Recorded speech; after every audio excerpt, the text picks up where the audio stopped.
நாம் ஆண்டவராகிய இயேசு கிறிஸ்துவனுடைய பிறப்பின் பண்டிகையை ஆசரிக்கும்படியால் நாம் ஆயத்தப்பட்டுக் கொண்டிருக்கிறோம். ஒருவேளை இயேசு கிறிஸ்து உலகத்திலே பிறந்த அந்த நாளை மகிழ்ச்சியோடு கூட கொண்டாடுவதற்காக நீங்க ஆயத்தங்களை நாம் செய்து கொண்டிருக்கிறோம். இயேசு கிறிஸ்துவனுடைய அந்த பிறப்பு ஒருவேளை அவருடைய உலகத்திலே ஒரு வாழ்ந்த நாட்களிலே நடைபெற்ற அந்த சம்பவத்திலே இயேசு அருமையாய் அவருடைய வருகை அவருடைய பிறப்பை குறித்து அவரையே குறிப்பிட்டு சொல்லுகிறதை நாம் இந்த லூக்காவின் சுவிசேஷம் 19ஆம் அதிகாரம் 10வது வசனத்திலே நாம் வாசிக்க முடிகிறது. சகேயு என்கிற அந்த மனிதனுடைய வீட்டுக்கு ஆண்டவர் கடந்து சென்ற பொழுது ஆண்டவர் அந்த வீட்டிலே இருந்து அவர் சொல்லக்கூடிய தம்மை குறித்தே அவர் சொல்லக்கூடிய அருமையான அந்த வேத வசனத்தை தான் நமக்கு வாசிக்கிறோம். இழந்து போனதை தேடவும் ரட்சிக்கவுமே மனுஷகுமாரன் உலகத்திற்கு வந்தார் என்று சொல்லி அங்கு நாம் வாசிக்க முடிகிறது. இழந்து போனதை தேடவும் ரட்சிக்கவும் மனுஷகுமாரன் வந்திருக்கிறார். இயேசு கிறிஸ்துவினுடைய பிறப்பு அநேக காரியங்களை வேத வசனம் நமக்கு கற்றுக் கொடுக்கிறது. இதை ஆண்டவரே சொல்லுகிறார், இழந்து போனதை தேடவும் ரட்சிக்கவும் என்று சொல்லி நாம் வாசிக்கிறோம். அன்பானவர்களே, அப்ப இழந்து போன காரியங்கள், இழந்து போனதை மறுபடியுமாக ஒருவேளை மனுக்குலத்திற்கு கொடுக்கும்படியால் இழந்து போன அந்த காரியங்களை மனுக்குலம் மறுபடியுமாக பெற்றுக் கொள்ளும்படியால் அதனுடைய மேன்மையை அடைந்து கொள்ளும்படியாகவே ஆண்டவராக இயேசு கிறிஸ்து உலகத்திற்கு அவர் மனிதனாய் பிறந்தார். அப்படி இழந்து போன காரியங்கள் ஒருவேளை வேறு பகுதிகளிலே ஆதி மனிதன் அந்த ஆதாம் ஏவாளுடைய அந்த வாழ்க்கை அந்த ஆரம்ப நாட்களிலே அந்த காரியங்களை நாம் வாசித்து பார்க்கும் பொழுது மனுக்குலம் இழந்து போன காரியங்களை அந்த ஆதாம் ஏவாளுடைய வாழ்க்கையில் இருந்து நாம் அறிந்து கொள்ள முடியும். அந்த இழந்து போன அந்த காரியங்களை மறுபடியுமாய் பெற்றுக் கொள்வதற்கு ஒரு வேதத்தை நாம் திருப்பி வாசித்து பார்க்கும் பொழுது அந்த ஆதாம் ஏவாளுடைய வாழ்க்கை அந்த ஆதி மனிதனுடைய வாழ்க்கையில் இருந்து நாம் கற்றுக்கொள்ளக்கூடிய காரியங்களை நாம் அறிந்து கொள்ளலாம். இழந்து போனது ஒரு வேதத்தை நாம் திருப்பி வாசித்து பார்க்கும் பொழுது நாம் அறிந்திருக்கிறோம். ஆதியாகமத்தின் புத்தகத்துல 3ஆம் அதிகாரத்திலே திருப்பி நாம் வேதத்திலே வாசித்து பார்க்கும் பொழுது அதில் 8வது வசனத்தை வாசிக்கும் பொழுது வசனம் இப்படி சொல்கிறது. ஆதியாகமம் 3ஆம் அதிகாரம் 8வது வசனம், பகலிலே குளிர்ச்சியான வேளையிலே தோட்டத்திலே உலாவுகிற தேவனாகிய கர்த்தருடைய சத்தத்தை அவர்கள் கேட்டார்கள். அப்பொழுது ஆதாமும் அவன் மனைவியும் தேவனாகிய கர்த்தருடைய சந்ததிக்கு விலகி தோட்டத்தின் விருட்சங்களுக்குள்ளே ஒளித்துக் கொண்டார்கள் என்று சொல்லி அங்கு எழுதப்பட்டிருக்கிறதை பார்க்கிறோம். ஆதாம் ஏவாள் ஆதி மனிதன் ஆண்டவரால் சிருஷ்டிக்கப்பட்டவர்கள். ஒருவேளை ஆண்டவரால் சிருஷ்டிக்கப்பட்டு அங்கே ஆண்டவர் அவர்களுக்கு என்று சொல்லி நல்ல ஒரு தோட்டத்தை உருவாக்கி அந்த தோட்டத்திலே வைத்து அவர்களை பராமரித்துக் கொண்டிருக்கிறதை நாம் பார்க்கிறோம். அந்த சூழ்நிலையில் தான் அந்த வேத வசனம் நமக்கு கற்றுக் கொடுக்கிறது. பகல் குளிர்ச்சியான தோட்ட வேளையிலே தோட்டத்திலே உலாவுகிற கர்த்தருடைய சத்தத்தை அவர்கள் கேட்டார்கள் என்று சொல்லி நாம் அங்கு வாசிக்க முடிகிறது. அப்படி என்று சொன்னால் ஆண்டவர் தேவனாகிய கர்த்தர் ஆதி மனிதர்களாகிய நம்முடைய பிதாக்களாகிய ஆதாமோடும் ஏவாளோடும் ஆண்டவர் பகல் குளிர்ச்சியான வேளையிலே ஒவ்வொரு நாளும் அவர் பேசுகிற ஒரு ஆண்டவராய் அவரோடு கூட அவர் உலாவுகிற ஆண்டவராய் அங்கு காணப்படுகிறதை நாம் பார்க்க முடிகிறது. ஆண்டவரோடு கூட உறவாடக்கூடிய, ஆண்டவரோடு கூட உலாவுகிற, ஆண்டவருடைய சத்தத்தை அனுதினமும் கேட்கக்கூடிய அந்த ஒரு அனுபவத்திற்குள்ளாகத்தான் மனுக்குலத்தை ஆண்டவர் உருவாக்கினார், உண்டாக்கினார், சிருஷ்டித்தார். சிருஷ்டித்து ஆண்டவரோடு கூட ஒவ்வொரு நாளும் அந்த மனுக்குல மனிதன் இணைந்து நாம் அந்த வேத வசனத்தின் மூலமாக நாம் அறிந்து கொள்ள முடிகிறது. ஆனால் ஒரு நாளிலே அந்த வசனம் சொல்கிறது, அப்படி இந்த பகல் குளிர்ச்சியான வேளையிலே ஆண்டவருடைய சத்தத்தை கேட்கும் பொழுது இந்த ஆதாமும் ஏவாளும் நினைத்து கொண்டார்களாம், ஒழித்து கொண்டார்கள் என்று சொல்லி அந்த வசனம் நமக்கு சொல்லுகிறதை நாம் அறிகிறோம். ஆதாமும் ஏவாளும் ஒழித்து கொண்டார்கள். அப்ப ஆண்டவரை விட்டு அவர்கள் தூரம் போய்விட்டார்கள். ஆண்டவரோடு கூட உறவாடுகிறதை அவர்கள் விட்டு ஒதுங்கினார்கள். ஆண்டவருடைய சத்தத்தை அவர்கள் கேட்காதபடி அவருடைய சத்தத்திற்கு அவர்கள் விலகி போனார்கள். ஆண்டவரோடு கூட இருக்கிற அந்த உறவு ஐக்கியத்திலே மனிதன் பின்வாங்கி போனான். மனிதன் அதை இழந்து போனான். இன்றைக்கு ஆதாமும் ஏவாளும் கர்த்தருடைய சத்தத்திற்கு செவிகொடாமல் ஒருவேளை கீழ்ப்படியாமல் பாவத்துக்கு உட்படுத்தப்பட்டார்களோ, அன்றைக்கு வேத வசனத்தில் சொல்லப்பட்டிருக்கிறபடி தேவனோடு கூட இருந்த உறவு மனிதனுக்கு முறிக்கப்படுகிறது. மனிதன் அதை இழந்து போனான் என்பதை நாம் ஆசிக்க முடிகிறது. அந்த தேவனோடு கூட இருந்த அந்த இழந்து போன அந்த உறவை மறுபடியுமாக தேவனோடு கூட மனிதன் ஒருவேளை உறவு கொள்ளும்படியாய், மனிதன் தேவனோடு கூட சஞ்சரிக்கும்படியாய், அவருடைய சத்தத்தை கேட்கும்படியாய், தேவனாகிய கர்த்தரோடு கூட பிதாவாகிய தேவனோடு கூட மனிதன் இணைந்திருக்கும்படியான ஒரு அந்த இழந்து போன அந்த காரியத்தை மறுபடியுமாய் மனிதனுக்கு கொடுக்கும்படியாய் ஆண்டவராய் இயேசு கிறிஸ்து உலகத்தில் நின்றதால் மனு உருவம் எடுத்தார். அல்லேலூயா, சொல்லுவோம் சத்தமாய் அல்லேலூயா. எனவேதான் இயேசு சொன்னார், இழந்து போனதை தேடுகிற அந்த குமாரனாய் இயேசு கிறிஸ்து உலகத்தில் வந்தார். எனவேதான் பவுல் எபேசியருக்கு எழுதும் பொழுது 2ஆம் அதிகாரத்தில் திருப்பி நாம் வேதத்திலே வாசித்து பார்ப்போம் என்று சொன்னால், அதில் அருமையாய் சொல்லப்பட்டிருக்கக்கூடிய ஒரு வேத வசனத்தை வாசிக்கும் பொழுது அந்த வசனம் எப்படி சொல்கிறது பாருங்கள். எபேசியர் 2ஆம் அதிகாரம் அங்கு 13வது வசனத்தோடு நாம் வாசிக்கும் பொழுது, முன்னே தூரமாய் இருந்த நீங்கள் இப்பொழுது கிறிஸ்து இயேசுவுக்குள் கிறிஸ்துவின் இரத்தத்தினாலே சமீபமானீர்கள். எப்படி எனில் அவரே தம்முடைய சமாதானக்காரராகி இரு திறத்தாரை ஒன்றாக்கி பகையாக நின்ற பிரிவினையாக்கிய நடுத்துவரை தகர்த்து என்று சொல்லி அங்கு பவுல் அருமையாய் எழுதுகிறதை பார்க்கிறோம். இயேசு கிறிஸ்துவினாலே முன்னே தூரமாயிருந்த நீங்கள் தேவனோடு கூட உறவற்றவர்களாய், தேவனோடு கூட ஒருவேளை சத்தத்தை கேட்க கூடாதவர்களாய் இருந்த நம்முடைய வாழ்விலே மனுக்குலத்திலே ஆண்டவராக இயேசு கிறிஸ்துவுடைய பிறப்பின் நிமித்தமாக அவர் உலகத்திலே மனுக்குலமாய் பிறந்து தன்னை ஜீவபலியாய் சிலுவையை ஒப்புக் கொடுப்பது நிமித்தமாய் மனிதனுடைய வாழ்விலே முதலாவது ஆண்டவரோடு கூட இருந்த அந்த உறவை இழந்து போனான். அந்த ஆண்டவராக இயேசு கிறிஸ்து அதை மறுபடியும் நினைத்தனால் மனிதனுக்கு ஏற்படுத்தி கொடுத்தனார். அல்லேலூயா. அவர் மனிதனுக்கு அதை ஏற்படுத்தி கொடுத்தார். இழந்து போனதை அந்த ஆண்டவரோடு கூட இருந்த அந்த உறவை மனிதன் இழந்து போனான். இயேசு கிறிஸ்து மறுபடியுமாக அந்த தேவனோடு கூட ஒரு உறவை மனுக்குலத்துக்கு நின்றுதான் ஏற்படுத்தினார். இழந்து போனது. அடுத்து அந்த ஆதியாகமத்தின் புத்தகத்திலே அந்த 3ஆம் அதிகாரத்தில் திருப்பி நாம் மறுபடியுமாக அடுத்த வசனங்களிலே வாசித்து பார்க்கும் பொழுது அந்த வேத வசனம் இப்படி சொல்லுகிறது பாருங்கள். 3ஆம் அதிகாரம் அதற்கு அடுத்த வசனத்திலே வாசித்து பார்க்கும் பொழுது அந்த வசனம் இப்படியாய் சொல்லுகிறதை நாம் வாசித்து பார்க்க முடியும். ஒருவேளை அந்த வசனத்தில் எழுதப்பட்டிருக்கும், அவர்கள் ஒழித்துக் கொண்டார்கள்.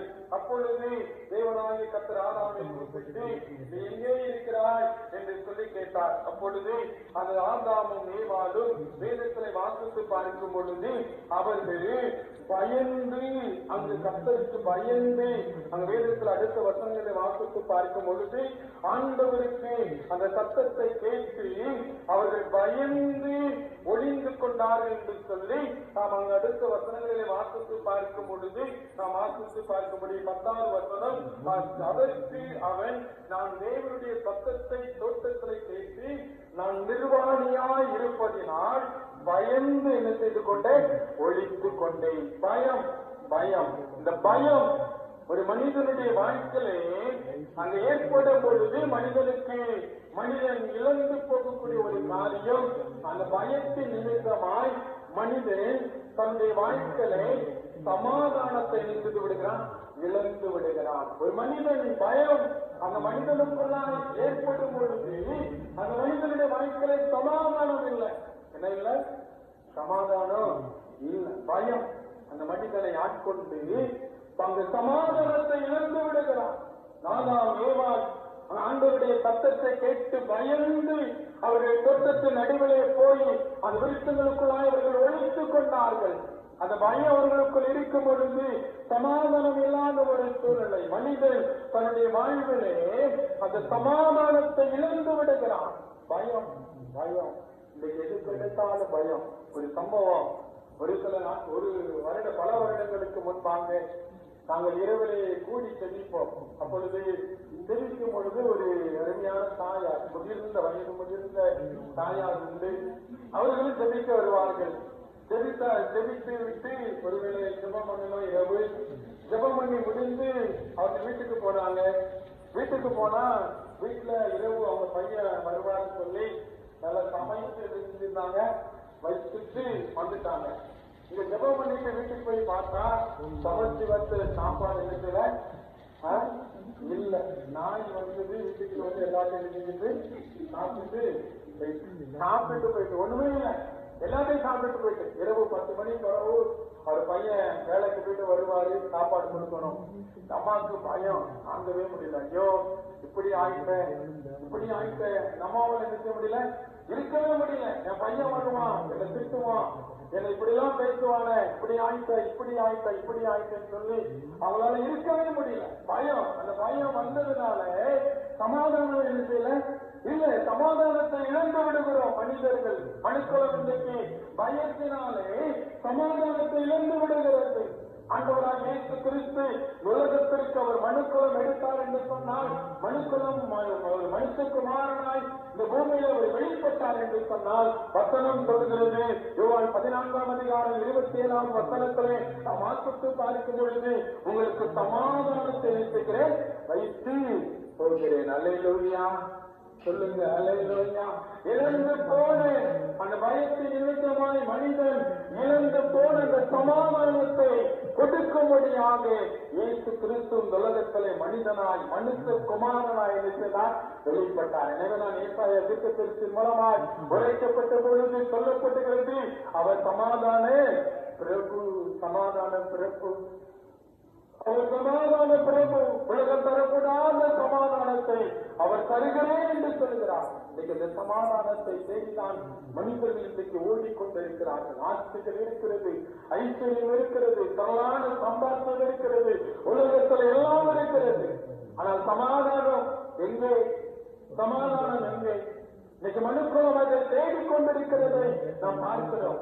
இன்னைக்கு நடையாய் நடக்கிறார்கள், தவம் இருக்கிறார்கள், எத்தனையோ பரிகாரங்களை செய்கிறார்கள். சமாதானத்தை பெற்றுக் கொள்ள வேண்டும் என்று சொல்லி எத்தனையோ பரிகாரங்களை செய்கிறார்கள். கேட்டு பாருங்க. அப்படி செய்கிற ஜனங்களிடத்துல கேட்கும் பொழுது அவர் சொல்லுகிற காரியங்கள் எல்லாம் அதுதான். எல்லாம் இருக்குயா, ஆனா என்ன இல்லை? சமாதானம் எல்லாம் இருக்கு. ஆனா வீட்டுல சமாதானம் இல்லையா? மனுக்குலம் இன்றைக்கு அதை இழந்து விட்டது. ஆண்டவராகிய இயேசு கிறிஸ்து இழந்து போன மனுக்குலம் இழந்து போன அந்த சமாதானத்தை மனுக்குலத்திற்கு மீண்டும் கொடுக்கும்படியாய் அவர் உலகத்திலே மனுஷகுமாரனாய் இணைந்துதான் வெளிப்பட்டார். இழந்து போனதை மறுபடியுமாய் இழந்து போன அந்த சமாதானத்தை மனுஷனுக்கு கொடுக்கும்படியாகவே இயேசு கிறிஸ்து உலகத்தில் இணைந்துதான் வெளிப்பட்டார். முதலாவது ஆண்டவரோடு கூட இருந்த பிதாவாகிய தேவனோடு கூட இருந்த உறவை மனிதன் இழந்து போனான். அங்க மனுஷகுமாரன் அந்த உறவை மீண்டும் கொடுக்கும்படியாய் அவர் மனுக்குலம் எடுத்தார். இரண்டாவது, பயத்தின் நிமித்தமாய் இழந்து போன சமாதானத்தை மீண்டும் கொடுக்கும்படியாய் இயேசு கிறிஸ்து அங்க மனுஷகுமாரனாய் வெளிப்பட்டார் என்பதை நாம் அறிந்து கொள்ள முடிகிறது. அடுத்து நாம் அந்த 3ஆம் அதிகாரத்திலே நாம் அடுத்த வசனங்களிலே வாசித்து பார்க்கும் பொழுது நமக்கு தெரிந்த ஒரு காரியம் தான். அங்க வருகிற அந்த கனியை புசித்ததற்கு பிற்பாடு ஆண்டவர் ஆதாமோடு ஏவாளோடு கூட பேசும் பொழுது அந்த வேதத்தில் வாசித்து பார்க்கும் பொழுது ஆண்டவருடைய வார்த்தை சொல்கிறது. அடுத்த வசனங்களிலே நாம் திரும்பி வாசித்து பார்ப்போம் என்று சொன்னால் ஆண்டவர் அந்த மனுக்குலத்தினுடைய வாழ்க்கையிலே ஒரு சாபத்தை என்ன செய்கிறார், வருகிறார். சாபம் ஏற்படுத்தப்படுகிறது. 15வது அதிகாரம் 15வது வசனத்திலிருந்து நீங்கள் வேதத்தை வாசித்து பார்க்கும் பொழுது ஆண்டவர் அந்த சாபத்தை வைக்கிறதை நாம் பார்க்க முடிகிறது. சாபம் மனுக்குலம் சாபத்துக்கு எழுதுகிறது, உட்படுத்தப்படுகிறது. சாபம் மனிதனுடைய வாழ்க்கையை ஏற்பட்டு மனிதன் தன்னுடைய வாழ்க்கையை எல்லாவற்றையும் இழந்து விடுகிறான். சாபம் சாபம் இன்றைக்கு மனிதனுடைய வாழ்க்கையில ஒரு பெரிய இழப்பை எழுத்துகிறது, உண்டாக்குறது. கேட்டு பாருங்க, விசாரித்து பாருங்க. அநேக குடும்பங்கள், அநேக கிராமங்கள் காரணம் சாபம். சாபம் அழிவுக்கு நேராய் மனுக்குலத்தை கொண்டு வருகிறது. சாபம் சாபம் இதுதான் இன்றைக்கு மனிதன் எல்லாவற்றையும் இழந்து விடுகிறான். சரித்திரம் ஓயாத பிரச்சனை, ஓயாத போராட்டம், எல்லா நாளிலும் கண்ணீர், வேதனை, சாபம். அது மனுக்குலத்தை இன்றைக்கு ஒருவேளை மாற்றி வதக்கக்கூடியதாய் அது நிமித்தமாக இன்றைக்கு மனிதன் எல்லாவற்றையும் இழந்து தவித்துக் கொண்டிருக்கிறதை பார்க்கிறோம். சாபம் மனிதனை எப்படி ஆட்கொள்ளுகிறது. ஆனால் ஆண்டவராக இயேசு கிறிஸ்து வேதத்திலே வாசித்து பார்க்கும் பொழுது கலாத்திரிகளின் நிருபத்திலே பவுல் சொல்லும் பொழுது சொல்கிறார். அந்த வேத வசனத்தை நாம் திருப்பி வாசிக்கும் பொழுது 3ஆம் அதிகாரத்திலே அங்கு எழுதப்பட்டிருக்கக்கூடிய 13வது வசனம் சொல்கிறது, மரத்திலே தூக்கப்பட்ட எவனும் சபிக்கப்பட்டவன் என்று எழுதியிருக்கிறபடி கிறிஸ்து நமக்காக சாபமாகி நியாயப்பிரமாணத்தின் சாபத்திற்கு நம்மை நீங்களாக்கி என்ன செய்தாராம், மீட்டுக் கொண்டார். அல்லேலூயா சொல்லுவதமாய் அல்லேலூயா. வசனம் நமக்கு தெளிவாக கற்றுக் கொடுக்கிறது. அந்த வசனம் மரத்திலே தூக்கப்பட்டவன் எவனும் சபிக்கப்பட்டவன் என்று எழுதியிருக்கிறபடி அந்த கிறிஸ்து நமக்காக சாபமாகி நியாயப்பிரமாணத்தின் சாபத்திற்கெல்லாம் நம்மை நீங்களாக்கி மீட்டுவிட்டார் என்று சொல்லி அந்த வசனம் நமக்கு கற்றுக் கொடுக்கிறது. மனிதனுடைய வாழ்க்கையில அந்த இழந்து போன ஆசீர்வாதத்தை மறுபடியுமாக அங்கு மனுஷகுமாரனாய் இயேசு உலகத்திற்கு வெளிப்பட்டு இழந்து போன அந்த ஆசீர்வாதத்தை நினைச்சுகிறார், மனுஷனுக்கு கொடுக்கிறார். இழந்து போன ஆசீர்வாதங்கள் சாபத்தை நிமித்தமாய் மனிதன் ஆசீர்வாதத்தை இழந்து விடுகிறான். தோட்டத்தை விட்டு என்ன செய்து விடுகிறான், துரத்தப்படுகிறான். தோட்டத்தை விட்டு துரத்தப்படுகிறான். ஆசீர்வாதத்தை மனிதன் மனுக்குலம் இழந்து விட்டது. சாபம் அந்த சாபத்தின் நிமித்தமாய் இழந்து போன அந்த ஆசீர்வாதத்தை மறுபடியுமாக இயேசு கிறிஸ்து மனுஷகுமாரனாய் உலகத்தில் வெளிப்பட்டு மனுக்குலத்திற்கு எடுத்துகிறார், தருகிறார். அல்லேலூயா சொல்லுவோம். அல்லேலூயா. அன்பான தேவனுடைய சனமே, இழந்து போனதை தேடவும் ரட்சிக்கவுமே மனுஷகுமாரன் வந்தார். மனுக்குலம் இழந்து போன ஒருவேளை அந்த தேவனோடு கூட இருக்கிற அந்த உறவை ஆண்டவர் மறுபடியுமாக மனுஷகுமாரனாய் இயேசு வெளிப்பட்டு அந்த தேவனோடு கூட உறவை ஏற்படுத்துகிறார். அந்த மனிதன் தன்னுடைய வாழ்க்கையை பயத்து நிமித்தமாயிருந்த அந்த சமாதானம் இல்லாத அந்த இழந்து போன இந்த சமாதானத்தை ஆண்டவராய் இயேசு கிறிஸ்து மறுபடியுமாக மனுஷகுமாரனாய் வெளிப்பட்டு மனுக்குலத்திற்கு அளித்தார். அங்கு பயத்தவும் சாபத்து நிமித்தமாய் இழந்து போன ஆசீர்வாதத்தை இயேசு கிறிஸ்து மனுஷகுமாரனாய் வெளிப்பட்டு அந்த ஆசீர்வாதத்தை மறுபடியுமாக இழந்து போன ஆசீர்வாதத்தை மனுக்குலத்துக்கு நிறுத்துகிறார், கொடுக்கிறார். அல்லேலூயா. எனவே கிறிஸ்துவின் பிறப்பு பண்டிகையை ஆசிரிக்கும்படியாக ஆயத்தப்படுகிற நம்முடைய வாழ்விலே ஒருவேளை நாம் இப்படிப்பட்ட ஒரு சூழ்நிலையிலே நாம் காணப்படலாம். ஒருவேளை பயந்து சமாதானம் இல்லாமல் இருக்கலாம். என்ன நடக்குமோ, இது நடக்குமோ, எப்படி ஆகுமோ என்று சொல்லி சமாதானத்தை இழந்து இருக்கலாம். அது சாபத்தின் நிமித்தமாய் அழிவுக்கு நேராக நாம் கடந்து போய் கொண்டிருக்கலாம். ஆண்டவராக இயேசு கிறிஸ்து எல்லாவற்றையும் திரும்ப அளிக்கும்படியாகவே மனுஷகுமாரனாய் வெளிப்பட்டார். எனவே நம்மை ஆண்டவரை நோக்கி பார்ப்போம். பிறப்பின் பண்டிகையில இயேசுவை நோக்கி பார்ப்போம். நிச்சயமாகவே இழந்து போன சமாதானத்தை, இழந்து போன ஆசீர்வாதத்தை, இழந்து போன தேவனோடு கூட இருக்கிற அந்த உணர்வை நாம் ஆண்டவர் நமக்கு திரும்ப தருகிறவராக இருக்கிறார். நாம் ஏற்பணிப்போம். அப்படிப்பட்ட மேலான கிருபைகளை ஆண்டவர் நாம் யாவருக்கு நிறைவாய் தந்து நம்மை நடத்துவாராக. ஆமென்.